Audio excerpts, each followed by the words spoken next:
लौह पुरुष सरदार वल्लभ भाई पटेल भारत के पहले गृह मंत्री थे।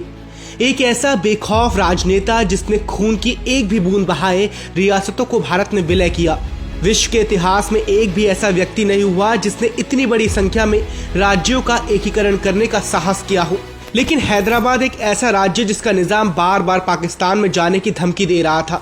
ऐसे में सरदार पटेल ने ऑपरेशन पोलो चलाकर न सिर्फ उसके घमंड को चूर किया बल्कि हैदराबाद की रियासत को भी भारत में मिलाया। निजाम की चालाकियां और भारत की आज़ादी। हैदराबाद के निजाम ने एक प्रतिनिधि मंडल के माध्यम से लॉर्ड माउंटबेटन को कहलवाया कि अगर उस पर ज्यादा दबाव डाला गया तो पाकिस्तान का हिस्सा बन जाएगा। बस यहीं पर सीन में सरदार पटेल की एंट्री होती है। लॉर्ड माउंटबेटन के पास सरदार का एक पत्र पहुंचा जिसमें इस बात पर जोर दिया गया कि हैदराबाद के पास भारत में विलय के अलावा कोई और चारा नहीं है। सरदार चाहते थे कि सभी चीज जैसे तय हुई है वैसे ही हो। सरदार का मानना था कि हैदराबाद की शर्तों पर विलय का अर्थ होगा उन राज्यों के साथ अन्याय जो पहले से ही भारत में विलय का मन बना चुके हैं। नेहरू का दांव फेल।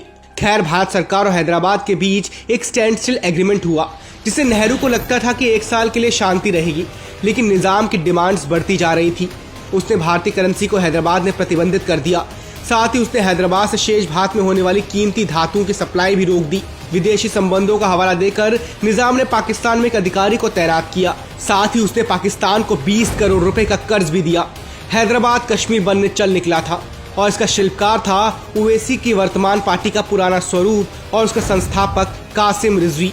कासिम रिजवी ने हैदराबाद और उसके बाहर भड़काऊ बयानबाजी चालू कर दी। एक बयान ऐसा था जो सरदार के कानों तक भी पहुंचा और वो एक्शन लेने के मूड में आ गए।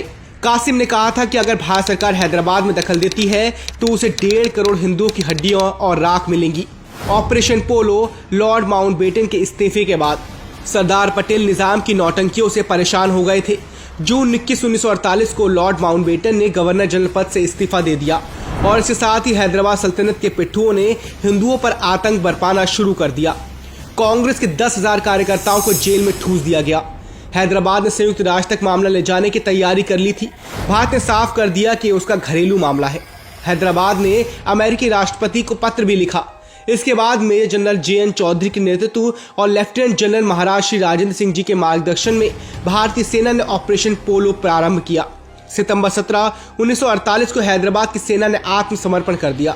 भारतीय सेना की राह में आने वाले 800 रजाकार मारे गए। हालांकि संख्या उससे काफी कम है जितने हिंदुओं को उन्होंने मार डाला था। 108 घंटे चले इस ऑपरेशन के दौरान 18 सितंबर को भारतीय सेना हैदराबाद में घुसी। हैदराबाद की सरकार ने 17 सितंबर को ही इस्तीफा दे दिया था। हाउस अरेस्ट में किए जाने के बाद निजाम यह कहकर भुलावा दे रहा था कि वो नई सरकार का गठन करेगा। पूरे ऑपरेशन के दौरान कहीं भी भारत में कोई सांप्रदायिक हिंसा नहीं हुई। निजाम ने विदेशी ताकतों को लिखा, लेकिन भारत के प्रयासों के बाद किसी ने भी दखल देने की हिम्मत नहीं जुटाई। सरदार के कड़े रवैये के कारण ही हैदराबाद कश्मीर की राह पर नहीं चला, वरना कांग्रेस और नेहरू ने तो पूरी तैयारी कर ली थी कि देश में गृह युद्ध हो। ये थी लौह पुरुष पटेल जी की इच्छा शक्ति और दृढ़ता की वो कहानी जो शायद नेहरू या कांग्रेस सोच भी नहीं सकते थे।